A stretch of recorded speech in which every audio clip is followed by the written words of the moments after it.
الحمدللہ رب العالمین والصلاة والسلام علی محمد الامین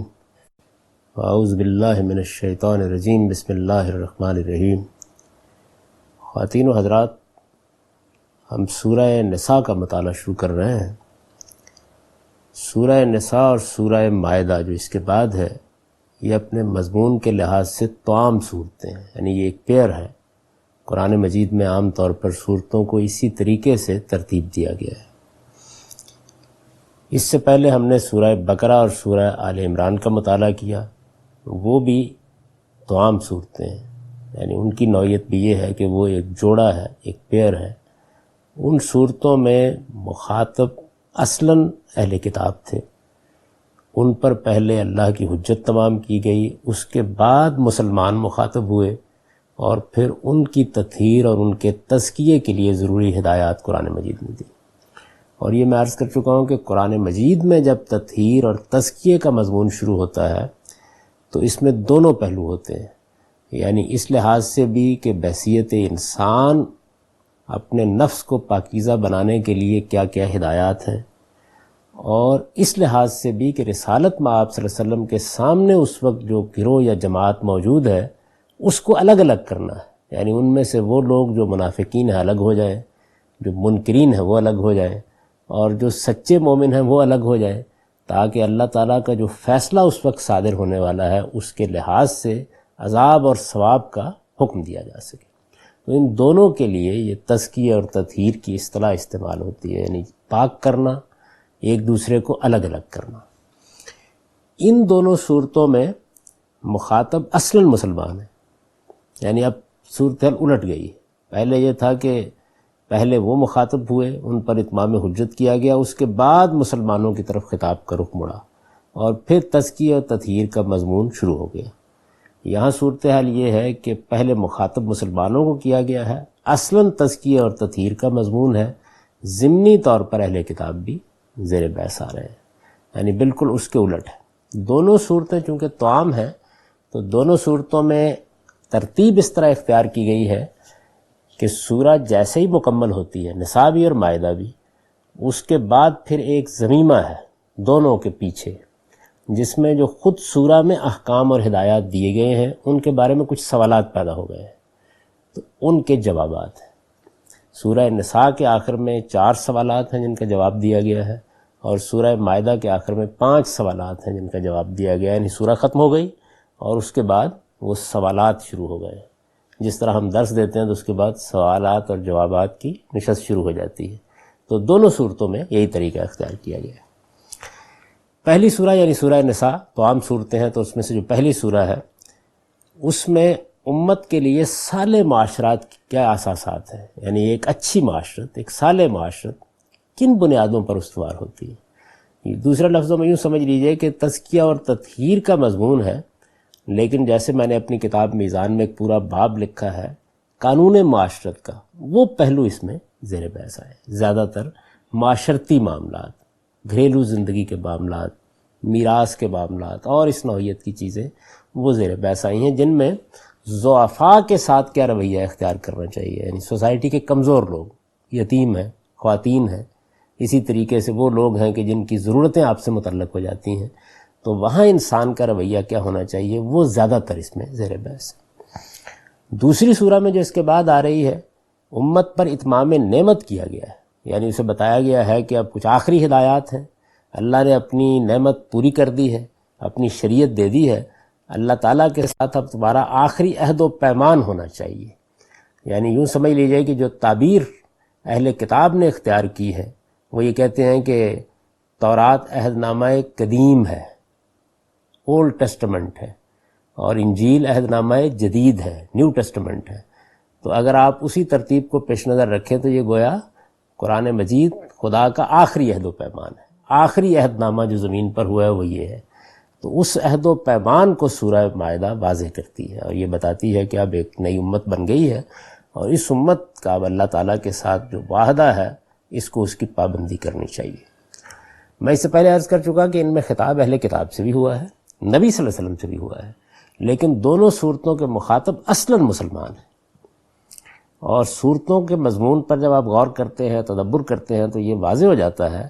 کہ بقرہ اور آل عمران کی طرح یہ صورتیں بھی ہجرت کے بعد مدینے میں اس وقت نازل ہوئی ہیں جب مسلمانوں کی ایک باقاعدہ ریاست قائم ہو چکی ہے، اور نبی صلی اللہ علیہ وسلم اہل کتاب پر اتمام حجت بھی کر رہے ہیں اور مسلمانوں کا تزکیہ و تطہیر بھی کر رہے ہیں۔ یہ دو اصطلاحات واضح طور پر سمجھ لیجئے، قرآن مجید کے مضامین میں اصلاً یہی چیزیں زیر بحث ہوتی ہیں، یعنی انذار و بشارت جس کے بعد اتمام حجت ہو جاتا ہے۔ انذار کا مطلب ہے خبردار کرنا، بشارت کا مطلب یہ ہے کہ آپ کو قیامت کے بعد اللہ کی جو نعمتیں ملنے والی ہیں ان کے بارے میں خوشخبری دینا، اور اس کے نتیجے میں جو مخاطبین ہیں ان پر حق کو اس طرح واضح کر دینا کہ ان کے پاس کوئی عذر قیامت میں پیش کرنے کے لیے باقی نہ رہے۔ اس کو اصطلاح میں اتمام حجت کہا جاتا ہے۔ اور تزکیہ و تطہیر دین کا اصلی مقصود ہے، یعنی ہمارے نفس کو، ہماری انفرادی زندگی کو، ہماری اجتماعی زندگی کو پاکیزہ ہونا چاہیے، اس لیے کہ جنت پاکیزہ لوگوں کے لیے بنائی گئی ہے۔ یہ قرآن مجید کا میسج یا اس کا پیغام ہے۔ تو سارے قرآن مجید میں یہی چیز زیر بحث ہوگی، یعنی کہیں انذار و بشارت اصل موضوع ہوگا، کہیں تزکیہ و تطہیر اصل موضوع ہوگا، کہیں دونوں چیزیں اصل موضوع ہوں گی۔ ضمناً رسالت میں آپ صلی اللہ علیہ وسلم کے لیے تسلی ہو جائے گی یا وقت کے حالات کے اوپر کوئی تبصرہ ہو جائے گا، باقی پورے قرآن کا اصلاً یہی موضوع ہے۔ تو میں یہ عرض کر رہا تھا کہ اس زمانے میں نازل ہوئی، یعنی ان کا زمانہ بھی سورہ کے مطالعے سے واضح ہو جاتا ہے۔ تو اب نساء کو اگر آپ دیکھیں تو اس کا موضوع اگر چند لفظوں میں بیان کیا جائے تو یہ امت مسلمہ کے لیے یا مسلمانوں کی جماعت کے لیے صالح معاشرت کی بنیادیں واضح کرنا اور مسلمانوں کا تزکیہ و تطہیر، یہ موضوع ہے۔ اس موضوع کو سامنے رکھ کے اب ہم اللہ کے نام سے اس سورہ کو شروع کرتے ہیں۔ بسم اللہ الرحمن الرحیم، اللہ کے نام سے جو سراسر رحمت ہے، جس کی شفقت ابدی ہے۔ یا ایھا الناس اتقوا ربکم الذی خلقکم من نفس واحدہ، لوگوں اپنے اس پروردگار سے ڈرو جس نے تمہیں ایک جان سے پیدا کیا۔ یعنی انسان کو جو چیز ابتدا ہی میں بتا دی گئی ہے وہ یہ ہے کہ تمہاری پیدائش میں یہ صورت نہیں ہے کہ کچھ لوگ کسی اور نسل سے آ گئے ہیں، کچھ اور نسل سے آ گئے ہیں، تم سب ایک ہی آدم و حوا کی اولاد ہو۔ یہ جو قرآن مجید کی معاشرت کی اساس ہے وہ وحدت آدم کے تصور پر مبنی ہے۔ رسالت میں آپ صلی اللہ علیہ وسلم نے بھی جب آخری خطبہ دیا اور اس میں انسانوں کو آخری پیغام دیا تو جس بنیادی حقیقت کو واضح کیا وہ یہ تھی کہ کلکم من آدم و آدم من تراب، تم سب آدم کی اولاد ہو اور آدم مٹی سے تھے، اس لیے انسانوں کے مابین کوئی فرق نہیں قائم کیا جا سکتا۔ یہ بظاہر یہ لگتا ہے کہ کوئی بڑی بات نہیں ہے جو کہی جا رہی ہے، لیکن اگر آپ فلسفے کی پوری تاریخ پر نگاہ رکھیں تو اس سے بڑی بات کوئی نہیں، اس لیے کہ اگر ایک بار یہ بات واضح کر دی جائے کہ انسانوں کے مابین خلقت کے لحاظ سے کوئی فرق ہے تو پھر نسلی تفاخر کا کلا کما کرنے کی کوئی بنیاد باقی نہیں رہتی۔ یعنی پھر اگر کوئی یہ فلسفہ بیان کرے کہ سفید نسلوں کو مثال کے طور پر کالی نسلوں کے اوپر ترجیح حاصل ہے، یا یہ بیان کرے کہ فلاں علاقے کے لوگوں کو دوسروں پر ترجیح حاصل ہے، تو آپ اس کی تردید نہیں کر سکتے، اس کی کوئی بنیاد نہیں ہے۔ قرآن اپنی معاشرت میں انسان کو جس بنیادی فلسفے سے مخاطب کرتا ہے وہ یہ ہے کہ تمہیں ایک جان سے پیدا کیے، یعنی ایک آدم ہے جس سے تمہاری پیدائش ہوئی ہے، وَخَلَقَ مِنْهَا زَوْجَهَا، اور اسی کی جنس سے اللہ نے اس کا جوڑا بنایا ہے۔ یعنی یہ دوسری بات واضح کی کہ یہ بھی نہیں ہے کہ مرد و عورت کے مابین کوئی فرق ہے، عورتیں کسی اور مواد سے پیدا ہوئی ہیں اور مرد کسی اور جگہ سے وجود پذیر ہوئے ہیں، اور دونوں مخلوقوں کے مابین پھر ایک تعلق پیدا کر دیا گیا ہے، یوں بھی نہیں ہے۔ یعنی یہ بتایا گیا کہ تم سب آدم کی اولاد ہو اور تمہاری پیدائش کیونکہ آدم و حوا دونوں سے ہوئی ہے تو حوا بھی کوئی الگ مخلوق نہیں تھی بلکہ اسی جنس سے پیدا ہوئی تھی، ایک ہی مخلوق ہے، دونوں میں خلقت کے لحاظ سے کوئی فرق نہیں ہے، اسی کی جنس سے اس کا جوڑا بنایا۔ قرآن مجید نے دوسری جگہ اس تعبیر کو واضح کر دیا ہے، جعل لکم من انفسکم ازواجا، سورہ نحل میں کہا ہے، تو وہاں یہ بات واضح کر دی ہے کہ یہ اصل میں منہا جو آیا ہے اسی سے جوڑا بنایا، یہ اس کی جنس سے جوڑا بنایا کے معنی میں ہے۔ اس کو دوسری جگہ جس طرح میں نے عرض کیا واضح کر دی۔ فرمایا بَثَّ مِنْهُمَا رِجَالًا كَثِيرًا وَنِسَاءً، یعنی ایک آدم اور ایک حوا، ایک ہی جنس سے، ایک ہی جان سے، ایک ہی مخلوق، ایک ہی جگہ سے خلقت ہوئی ہے، اور پھر ان دونوں سے ہم نے تم سب مرد و عورت دنیا میں پھیلا دیا۔ وَبَثَّ مِنْهُمَا رِجَالًا كَثِيرًا وَنِسَاءً۔ تو یہ وحدت الہ اور وحدت آدم دو بنیادیں ہیں جن پر قرآن مجید انسانیت کے پورے کسر کو تعمیر کرتا ہے۔ تمہارا معبود ایک ہے اور تم سب آدم کی اولاد۔ دو لفظوں کی بات ہے، لیکن فلسفے کی بھول بھلیاں میں جن لوگوں نے زندگی بسر کی ہے وہ جانتے ہیں کہ یہ کتنی بڑی بات ہے۔ تو یہ سورہ جب شروع ہو رہی ہے اور اس میں ظاہر معاشرت کی اساسات ہیں، اب انسانوں کے حقوق کو زیر بحث لانا ہے، انسانوں کے مابین معاملات کیا ہونے ہیں، ضعفاء کے ساتھ کیا معاملہ کرنا ہے، غریبوں کے ساتھ کیا معاملہ کرنا ہے، مال دولت کی تقسیم میں کیا چیزیں ہونی ہیں، وہ زیر بحث آنی ہے۔ تو تمہید یہاں سے اٹھائی ہے کہ اس پروردگار سے ڈرو جس نے تمہیں ایک جان سے پیدا کیا اور اسی کی جنس سے اس کا جوڑا بنایا اور ان دونوں سے بہت سے مرد اور عورتیں دنیا میں پھیلا دی۔ یعنی وحدت آدم کی اساس کو واضح کر دیا گیا ہے۔ اس کے بعد ارشاد ہوا وَاتَّقُوا اللَّهَ الَّذِي تَسَاءَلُونَ بِهِ وَالْأَرْحَامَ، اس اللہ سے ڈرو جس کا واسطہ دے کر تم ایک دوسرے سے مدد چاہتے ہو۔ یعنی انسان اس دنیا کے اندر اللہ تعالیٰ کو درمیان میں لا کر چاہتا ہے کہ چونکہ معبود ایک ہے، میرا بھی اور آپ کا بھی، تو اس کے حوالے سے آپ کے ساتھ حسن سلوک کیا جائے۔ یعنی اگر خدا کو لوگ مانتے ہوں، یہ دیکھیے یہ دوسرا پہلو آ گیا، یعنی تمہارا پروردگار بھی ایک ہے اور تم سب آدم و حوا کی اولاد ہو، اور تمہارے ہاں کیا ہوتا ہے اس کو واضح کیا وَاتَّقُوا اللَّهَ الَّذِي تَسَاءَلُونَ بِهِ وَالْأَرْحَامَ، یعنی اس اللہ سے ڈرو جس کا واسطہ دے کر تم ایک دوسرے سے مدد چاہتے ہو، اور ڈرو رشتوں کے توڑنے سے، کیونکہ اوپر واضح کر دیا تھا کہ سب آدم و حوا کی اولاد ہو، تو فرمایا کہ دیکھو تمہاری معاشرت کی بنیاد کیا ہے، خدا پر ایمان اور ایک آدم کی اولاد ہو۔ اگر یہ دو باتیں تمہاری سمجھ میں آ گئی ہیں تو پھر تمہارے اندر خدا ہی کا تقوی ہونا چاہیے۔ ان اللہ کان علیکم رقیبا، اس لیے کہ اللہ تم پر نگران ہے، وہ تمہیں دیکھ رہا ہے، تو پھر ڈرنا بھی اسی سے چاہیے، اس کا تقوی اختیار کرو۔ یہ معلوم ہے کہ رسالت مآب صلی اللہ علیہ وسلم نے نکاح کے موقع پر جن 3 آیات کا انتخاب کیا ہے ان میں سے ایک یہ بھی ہے، تو اس موقع پر بھی اس کے انتخاب کی وجہ یہی ہے کہ یہ ایک نہایت عمدہ تمہید ہے معاشرت کی تمام اساسات کے لیے۔ یعنی اگر آپ نے معاشرتی قانون کو واضح کرنا ہے اور اسلام معاشرت کے بارے میں کیا ہدایات دیتا ہے وہ بتانی ہے، تو پھر اس کے بعد یہ ضروری ہے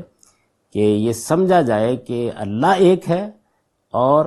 آدم و حوا کی ہم سب اولاد ہیں، اس لیے ہمارے ماں باپ بھی ایک ہیں۔ جب ماں باپ بھی ایک ہیں اور معبود بھی ایک ہے تو اب انسانوں کے مابین کوئی تفریق نہ رنگ کی بنیاد پر ہو سکتی ہے، نہ نسل کی بنیاد پر ہو سکتی ہے، نہ قوم کی بنیاد پر ہو سکتی ہے، نہ وطن کی بنیاد پر ہو سکتی ہے، نہ امیر کی بنیاد پر ہو سکتی ہے، نہ غریب کی بنیاد پر ہو سکتی ہے۔ یعنی انسانیت کا جو رشتہ ہے اس کی بنیاد یہ ہے، خدا بھی ایک ہے اور تمہارے ماں باپ بھی ایک ہے۔ اس تمہید کو قائم کر دیا۔ اس تمہید کو اگر آپ سامنے رکھیں تو اس میں جو حقائق بیان ہوئے ہیں وہ نہایت اہم حقائق ہیں اور اسلام کے معاشرتی فلسفے کی گویا بنیاد بن جاتے ہیں۔ ایک ایک چیز کو دیکھیں۔ پہلی بات جو اس پہ بیان ہوئی ہے وہ یہ ہے کہ اس آیت میں جس تقوی کی ہدایت کی گئی ہے، ویسے تو تقوی ایک جامع تعبیر ہے، آپ کہتے ہیں خدا سے ڈرے، خدا کے حدود کی پیروی کرے، خدا نے جو قاعدے بنائے ہیں ان کے اندر رہیں، یہی چیز تقوی ہے، یعنی بچ کر رہیں، بے پرواہی نہ اختیار کریں، لاؤبالی پن نہ اختیار کریں، تو یہ تقوی ہے۔ لیکن یہاں جب اس کی ہدایت کی گئی ہے تو اس کا ایک خاص موقع و محل پیدا ہو گیا ہے۔ وہ کیا چیز ہے؟ وہ یہ ہے کہ یہ خلق آپ سے آپ وجود میں نہیں آئی، بلکہ خدا کی پیدا کی ہوئی ہے جو سب کا خالق بھی ہے اور سب کا رب بھی ہے۔ اس وجہ سے یہ کسی کے لیے جائز نہیں ہو سکتا کہ وہ اس خلق کو، اس کائنات کو، اس دنیا کو ایک بے مالک اور بے رائی کا آوارہ گلہ سمجھ کر اس میں دھاندلی مچانا شروع کر دے۔ یعنی جب یہ کائنات اور اس کائنات میں یہ دنیا اور اس دنیا میں یہ انسانی مخلوقات یہ اللہ تعالیٰ، اللہ پروردگار عالم کے وجود میں لانے سے وجود میں آئے ہیں، تو پھر یہ ہو نہیں سکتا کہ آپ خالق سے بے نیاز ہو کر کوئی رویہ اختیار کر لیں اور لوگوں کو اپنے ظلم کا نشانہ بنائیں، ان کو اپنی زیادتی کا نشانہ بنائیں۔ اس کا لازمی نتیجہ یہ نکلتا ہے، اگر اس حقیقت کو آپ نے مان لیا ہے، کہ ہر آدمی کا یہ فرض ہے کہ وہ اس کے معاملات میں انصاف اور رحم کی روش اختیار کرے، ورنہ یاد رکھے کہ خدا بڑا زوراور بھی ہے اور بڑا منتقم اور قہار بھی ہے، جو اس کی مخلوقات کے معاملے میں دھاندلی مچائے گا وہ اس کے قہر و غضب سے بچ نہیں سکے گا، وہ ہر چیز کی نگرانی کر رہا ہے۔ یعنی یہ ایک بات یہ معلوم ہوتی ہے اگر آپ یہ آیت کو غور سے پڑھیں اور دیکھیں کہ اس میں کیا بات کہی گئی۔ دوسری، جس طرح کہ میں اس سے پہلے عرض کر چکا، یہ معلوم ہوتی ہے کہ تمام نسلیں انسانی ایک ہی آدم کا گھرانہ ہے، سب کو اللہ تعالیٰ نے آدم و حوا کی نسل سے پیدا کیا ہے، اور نسل آدم ہونے کے اعتبار سے سب برابر ہیں، کسی عربی کو اجمی پر، کسی احمر کو اسود پر، کسی افریقی کو ایشیائی پر کوئی فضیلت نہیں، سب برابر ہے، سب خدا کی مخلوق ہے، سب آدم کی اولاد ہے، اور خدا کا اور رحم کا رشتہ جس سے یہ تعلقات وجود میں آتے ہیں، ماں باپ کے، بہن بھائی کے، یہ سب کے درمیان مشترک ہے۔ اس کا فطری تقاضا یہ ہے کہ سب کے سب ایک ہی خدا کی بندگی بھی کریں اور ایک مشترک گھرانے کے افراد بن کر آپس میں حق و انصاف کے ساتھ، مہر و محبت کے ساتھ تعلقات رکھنے والے بن کر رہے ہیں۔ دوسری بات یہ معلوم ہوتی ہے، اور تیسری بات یہ معلوم ہوتی ہے کہ جس طرح آدم تمام نسل انسانی کے باپ ہیں، اسی طرح حوا تمام نسل انسانی کی ماں ہے۔ یعنی اللہ تعالیٰ نے حوا کو آدم کی جنس سے بنایا ہے، اس وجہ سے عورت کوئی ذلیل، حقیر، فروتر، فطری گناہ گار مخلوق نہیں ہے، جیسے کہ قدیم فلسفوں میں اور بعض مذاہب میں بھی یہ رویہ اختیار کر لیا گیا، بلکہ وہ شرف انسانیت میں برابر کی شریک ہے۔ قرآن مجید کے اس بیان کی قدر و قیمت اس وقت واضح ہوگی جب آپ مسیحی علم کلام کو پڑھیں یا ہندو علم و کلام کو پڑھیں، تو یہ معلوم ہوتا ہے کہ یہ کتنی بڑی بات ہے جو کہہ کر پوری انسانیت کو یہ بتایا گیا ہے کہ عورت اور مرد میں خلقت کے لحاظ سے کوئی فرق نہیں، لہذا عورتوں کو بھی کوئی حقیر اور ذلیل مخلوق سمجھ کے حقوق سے محروم نہیں کیا جا سکتا، اور کمزور خیال کر کے ظلم و ستم کا نشانہ نہیں بنایا جا سکتا۔ وہ سب بھی اسی ماں سے پیدا ہوئی ہیں اور سب کی ماں ایک ہے، اور آدم و حوا دونوں سے نسل انسانی چلی ہے۔ چوتھی بات یہ معلوم ہوتی ہے کہ خدا اور رحم کا جو واسطہ ہے، یعنی میں خدا کے واسطے سے اپیل کرتا ہوں، بھئی دیکھیے آپ بھی خدا کو مانتے ہیں، میں بھی خدا کو مانتا ہوں، اس لیے میرے ساتھ وہ رویہ اختیار کریں، اگر میں کمزور ہوں، ضعیف ہوں، جو ایک خدا کے بندوں کو اختیار کرنا چاہیے۔ دوسرا واسطہ رحم کا ہے، یعنی انسانیت کا، رشتہ داری کا، تعلق کا، یہی چیزیں نا جس میں ہم ایک دوسرے سے طالب مدد ہوتے ہیں، ایک دوسرے کی مدد مانگتے ہیں۔ تو یہ جو واسطہ ہے یہ ہمیشہ سے باہمی تعاون اور ہمدردی کا محرک رہا ہے۔ جب ہم یہ مان لیتے ہیں کہ انسان ایک ماں باپ کی اولاد نہیں ہے، تو یہ صرف ایک حیاتیات کا مسئلہ نہیں ہے جس کو نظریہ ارتقاء کے طور پر پیش کیا جاتا ہے، بلکہ یہ در حقیقت انسانیت کے معاملے میں تفریق کا مسئلہ ہے، یعنی اس کے فلسفیانہ اثرات بھی بڑے غیر معمولی ہیں۔ اگر ارتقاء کے مختلف مراحل سے گزر کر میں کچھ اور مخلوقات سے یہاں پہنچ گیا اور آپ اور مخلوقات سے پہنچ گئے، ماں باپ ایک نہیں ہے اور ہماری انسانی نسل کا اشتراک نہیں ہے اور رشتے انسانیت کی بنیاد پر نہیں ہے، تو پھر ظاہر بات ہے کہ یہ بات نہیں کہی جا سکتی، زیادہ سے زیادہ مادی وجود کے اشتراک پہ گفتگو ہو سکتی کہ چلیے وہ تو ایک خلیے ہی سے ہے سب کا۔ تو یہ جو رشتہ ہے ہمارے درمیان، خدا کا رشتہ، رحم کا رشتہ، اس سے ہم ایک دوسرے سے تعاون مانگتے ہیں، ہمدردی طلب کرتے ہیں، تو ایک محرک کی حیثیت حاصل ہے۔ آدمی کو کوئی خطرہ پیش آتا ہے، مشکل پیش آتی ہے، تو وہ دوسروں سے یا خدا کا واسطہ دے کر اپیل کرتا ہے یا رحم کا واسطہ دے کر اپیل کرتا ہے۔ یہ فطرت پر مبنی اپیل ہے، تو یہ اکثر حالات میں مؤثر ہوتی ہے۔ اس وقت بھی دیکھیے کہ ہمارے ملک میں کچھ حالات پیدا ہوئے ہیں جن میں ظاہر ہے کہ وہی انسانی ہمدردی کا رشتہ ہے جس میں آپ لوگوں کو بلاتے ہیں۔ خدا اور رحم دونوں کے نام پر حق مانگنے والے حق تو مانگتے ہیں،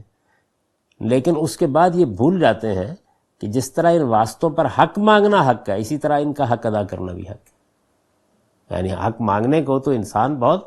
آگے بڑھ جاتا ہے، لیکن حق ادا کرتے وقت بھول جاتا ہے۔ تو جو شخص خدا اور رحم کے نام پر لینے کے لیے چوکس ہے، دینے کے لیے آمادہ نہیں، وہ خدا سے بھی دھوکہ بازی کرتا ہے، رحم سے بھی بے وفائی کا مجرم ہے، اور اس جرم کا ارتکاب کون کرے گا؟ وہی جس کا دل تقوی کی روح سے خالی ہو۔ خدا اور رحم کے حقوق پہچاننے والے جس طرح ان ناموں سے فائدہ اٹھاتے ہیں، خدا کا نام، رحم کا نام، اسی طرح ان کی ذمہ داریاں بھی اٹھاتے ہیں، اور حق طلبی اور حق شناسی کا یہ توازن ہے جو صحیح اسلامی معاشرے کا یا مسلمانوں کے معاشرے کا اصلی جمال ہے۔ یہ حقیقت ہے جس کی طرف توجہ دلائی ہے یہ کہہ کے اس آیت کے آخر میں کہ واتقوا اللہ الذی تساءلون بہ والارحام، یعنی اس خدا سے ڈرو جس کا واسطہ دے کر ایک دوسرے سے مدد چاہتے ہو اور رشتوں کو توڑنے سے ڈرو۔ یعنی رشتوں کو توڑنا جس کو قطع رحمی کہا جاتا ہے عربی زبان میں، اور رشتوں کے حقوق کو ادا کرنا جس کو صلہ رحمی کہا جاتا ہے، تو قطع رحمی کو ہمارے دین میں کبیرہ گناہوں میں قرار دیا گیا ہے، یعنی یہ کوئی معمولی درجے کی چیز نہیں ہے۔ آپ حدیثوں میں بھی دیکھیں گے تو اس کی بڑی تاکید آئی ہے، غیر معمولی۔ یہ تمہید ہے۔ اس تمہید کے بعد اب آگے کی آیت جیسے ہی آپ پڑھیں گے تو معلوم ہوگا کہ یہ تمہید کیوں باندھی گئی ہے۔ یعنی ایک بنیادی بات جو فلسفے کی سطح کی بات تھی کہ انسانیت کی تخلیق کیسے ہوئی ہے، وہ ایک آدم و حوا کی اولاد ہیں، ان کے مابین ایک خدا پر ایمان کا رشتہ ہے، ان کے مابین رحم کی بنیاد پر رشتہ داری کے تعلقات پیدا ہوئے ہیں، لہذا ضروری ہے کہ وہ خدا کا تقوی اختیار کریں، خدا سے ڈریں، خدا کے حقوق کی پابندی کریں، خدا کے حدود کی پابندی کریں۔ یہ بات جیسے ہی کہی تو آپ فرمایا وَآتُوا الْيَتَامَى أَمْوَالَهُمْ، یعنی اللہ سے ڈرو اور یتیموں کے مال ان کے حوالے کر دو۔ عرب کی معاشرت میں ظاہر بات ہے کہ لوگوں کے لیے معیشت کا ذریعہ بھیڑ بکریاں تجارت تھی۔ اسی طریقے سے جب مدینہ میں رسالت میں آپ صلی اللہ علیہ وسلم آ گئے تو وہاں باغات، کھیتی، یہ چیزیں بھی تھیں۔ معیشت کے ذرائع تبدیل ہوتے رہتے ہیں۔ اب اگر فرض کیجئے کہ آپ کے خاندان میں کوئی بچے یتیم ہو گئے ہیں تو ایک بڑا مسئلہ یہ پیدا ہو جاتا ہے کہ جو ان کے اموال ہیں ان کی نگہداشت کیسی ہوگی۔ ان کی نگہداشت کے دونوں پہلو موضوع بن جاتے ہیں، یعنی موجود مال کی نگہداشت، اس لیے کہ وہ سنبھالنے کے قابل نہیں ہوتے، اور دوسرے یہ کہ اگر اس مال میں کوئی کاروبار چل رہا ہے تو اس کی نشو و نما بھی تو ہوگی نا، تو اس کو دیکھنا۔ یہ دونوں وہ ذمہ داریاں ہیں کہ جو اس طرح کا حادثہ جب بھی ہو جاتا ہے تو گرد و پیش کے لوگوں پر آ پڑتی ہیں۔ اس میں جو وہاں بری چیزیں پیدا ہو گئی تھیں ان میں ایک یہ بھی تھی کہ لوگ یتیموں کا مال کھا جاتے، یعنی یتیموں کا مال اب اصل میں اپنے سرپرست سے محروم ہو گیا ہے، جو سلوک بھی اس کے ساتھ کرنا چاہے کر سکتا ہے۔ عورت بھی کمزور ہے اور ظاہر ہے کہ بچے بھی کمزور ہیں، تو اس کی نگہداشت کے معاملے میں کیا ہو، یہ یتیم کے مال کے معاملے میں جو قرآن مجید کا حکم ہے اس کو یہاں بڑی تفصیل سے بیان کیا، اسی سے سورہ میں ابتدا ہوئی ہے۔ فرمایا کہ وَآتُوا الْيَتَامَى أَمْوَالَهُمْ، اللہ سے ڈرو اور یتیموں کے مال ان کے حوالے کر دو۔ وَلَا تَتَبَدَّلُوا الْخَبِيثَ بِالطَّيِّبِ، یعنی بڑا مسئلہ تو یہ تھا کہ لوگ دیتے ہی نہیں تھے، کھا جاتے تھے، قبضہ کر لیتے تھے، ہڑپ کر جاتے تھے۔ قرآن مجید نے دوسری جگہ یہی لفظ استعمال کیا ہے کہ میراث بھی کھا جاتے اور یتیم کا مال بھی کھا جاتے۔ تو یہاں پر یہ ہدایت فرمائی کہ یتیموں کا مال ان کے حوالے کرو، یعنی پوری دیانتداری کے ساتھ ان کا مال ان کے سپرد کرو۔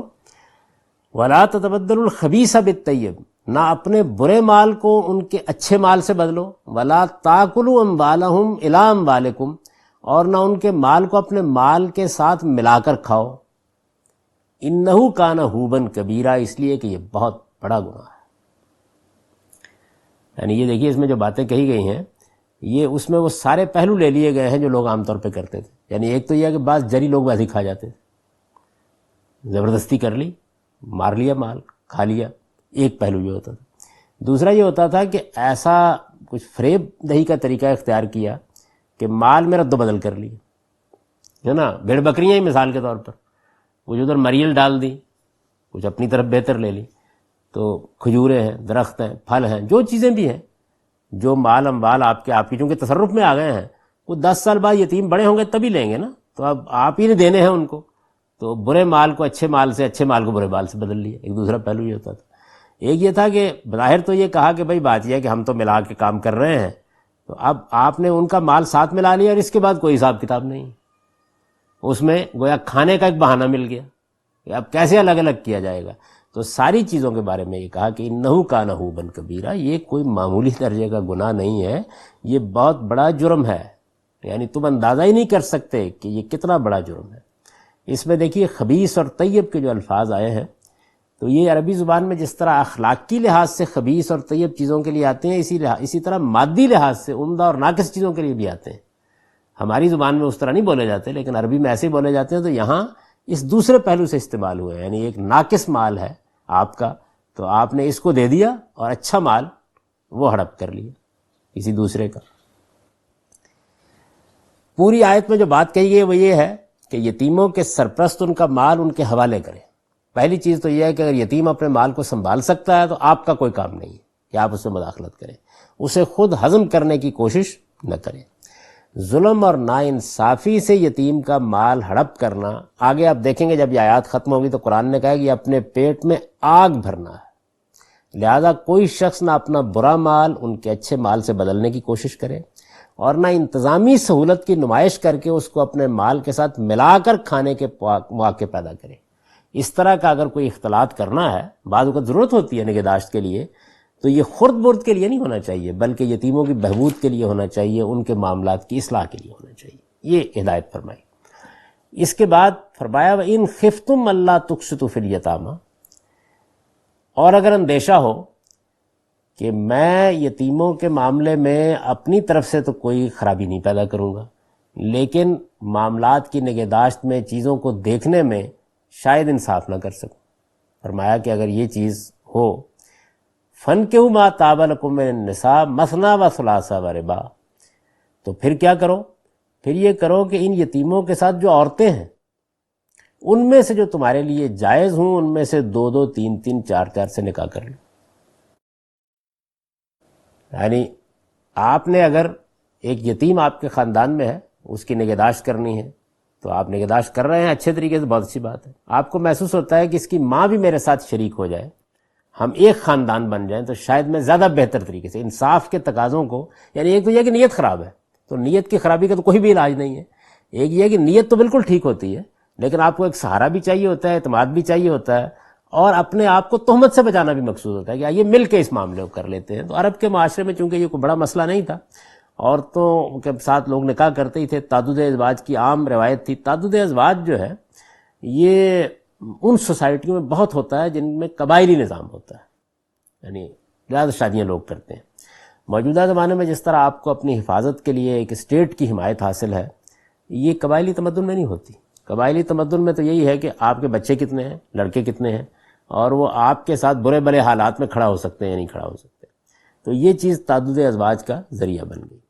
یہ ذہن میں رکھیں کہ قرآن مجید میں تعدد ازواج جو ہے، پولیگیمی، یہ سرے سے زیر بحث ہی نہیں ہے، یعنی یہ قرآن کا موضوع ہی نہیں ہے۔ یہ تو دنیا میں موجود تھی،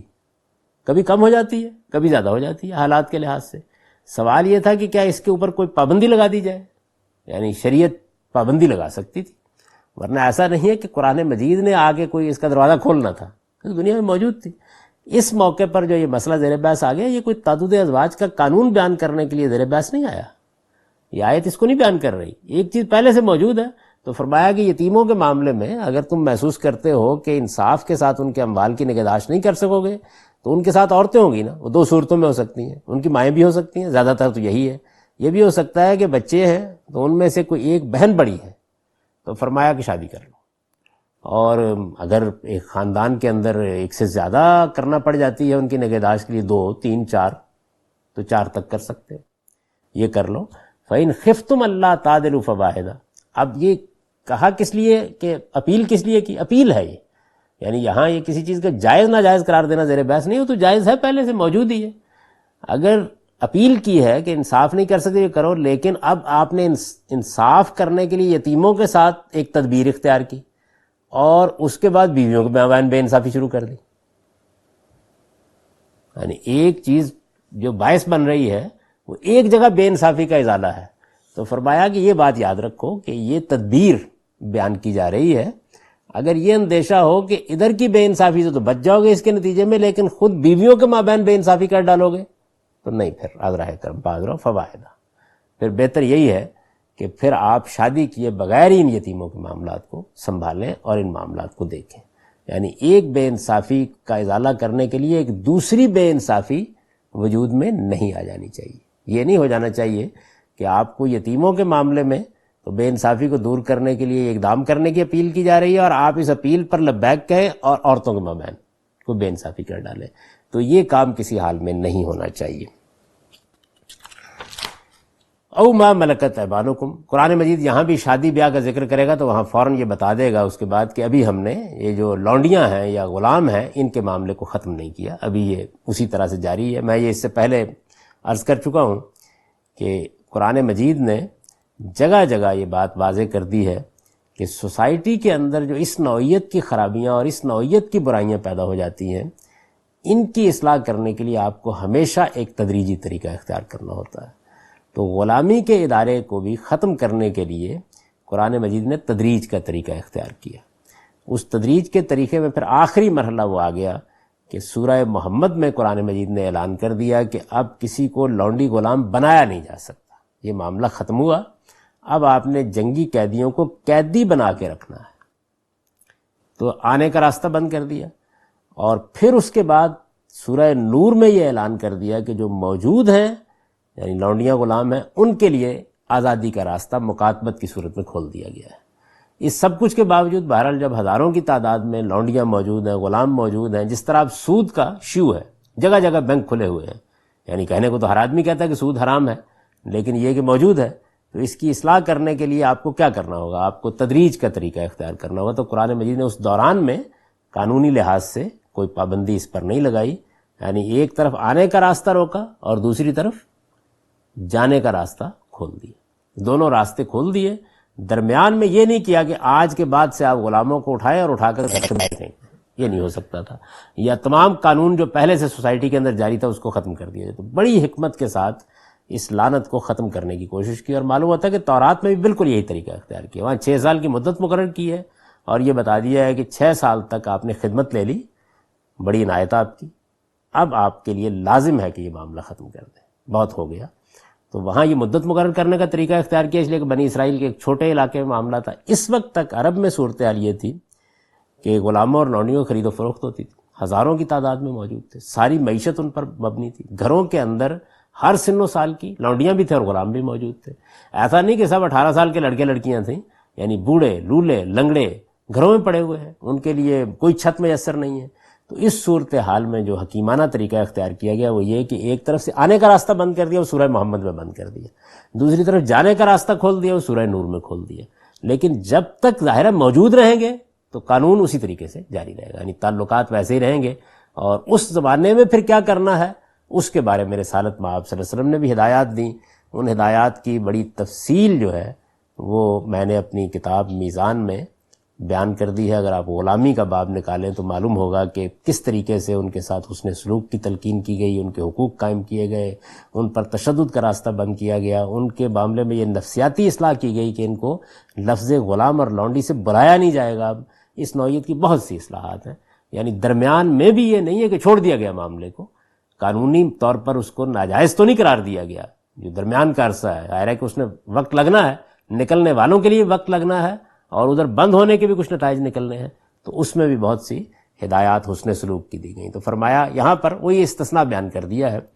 کہ یہ جو ہم نے شرطیں لگا دی ہیں کہ ایک ہی اور 4 سے زیادہ نہیں، تعدد ازواج پر جو پابندیاں لگا دی ہیں اس کا لونڈیوں کے قانون سے کوئی تعلق نہیں، ان سے ہم الگ سے نمٹیں گے. ذالک ادنی اللہ تعولوا، فرمایا یہ اس کے زیادہ قریب ہے کہ تم بے انصافی سے بچو.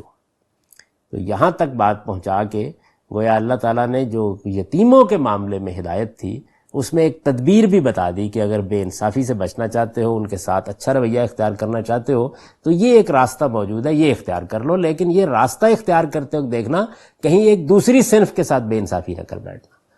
تو اس میں ضمناً کیا ہوا کہ 2 پابندیاں لگ گئیں تعدد ازواج کے اس رواج پر جو موجود تھا. ایک 4 کی حد لگ گئی اور دوسرے عدل کی شرط قائم کر دی گئی. تو یہ تو ہوا، لیکن یہ نہیں ہے کہ یہ آیت کوئی اجازت دینے کے لیے آئی ہے، وہ تو پہلے سے موجود ہے. یہ تو یہ بتا رہی ہے کہ ایک صورتحال پیدا ہو گئی ہے، اس کے اندر انصاف کے تقاضے پورے کرنے کے لیے اگر ضرورت ہو تو اس رواج سے فائدہ اٹھا سکتے ہو، اس سے یتیموں کی بھلائی کے مواقع پیدا ہو جائیں گے. لیکن جیسے ہی اپیل کی کچھ چیزوں کے بارے میں ہدایت بھی کر دی. یہ سلسلہ بیان ابھی جاری ہے. اب ان آیات کا سادہ ترجمہ سن لیجئے. ارشاد فرمایا ہے اللہ کے نام سے جو سراسر رحمت ہے، جس کی شفقت ابدی ہے. لوگوں اپنے اس پروردگار سے ڈرو جس نے تمہیں ایک جان سے پیدا کیا اور اسی کی جنس سے اس کا جوڑا بنایا اور ان دونوں سے بہت سے مرد اور عورتیں دنیا میں پھیلا دیں. اس اللہ سے ڈرو جس کا واسطہ دے کر تم ایک دوسرے سے مدد چاہتے ہو اور ڈرو رشتوں کے توڑنے سے، بے شک اللہ تم پر نگران ہے. اللہ سے ڈرو اور یتیموں کے مال ان کے حوالے کر دو، نہ اپنے برے مال کو ان کے اچھے مال سے بدلو اور نہ ان کے مال کو اپنے مال کے ساتھ ملا کر کھاؤ، اس لیے کہ یہ بہت بڑا گناہ ہے. اور اگر اندیشہ ہو کہ یتیموں کے معاملے میں انصاف نہ کر سکو گے تو ان کے ساتھ جو عورتیں ہیں ان میں سے جو تمہارے لیے جائز ہوں ان میں سے 2 3 4 سے نکاح کر لو. پھر اگر ڈر ہو کہ ان کے درمیان انصاف نہ کر سکو گے تو ایک ہی بیوی رکھو یا پھر لونڈیاں جو تمہارے قبضے میں ہوں، یہ اس کے زیادہ قریب ہے کہ تم بے انصافی سے بچے رہو۔ اقول قولی ھذا واستغفر اللہ لی ولکم ولسائر المؤمنین۔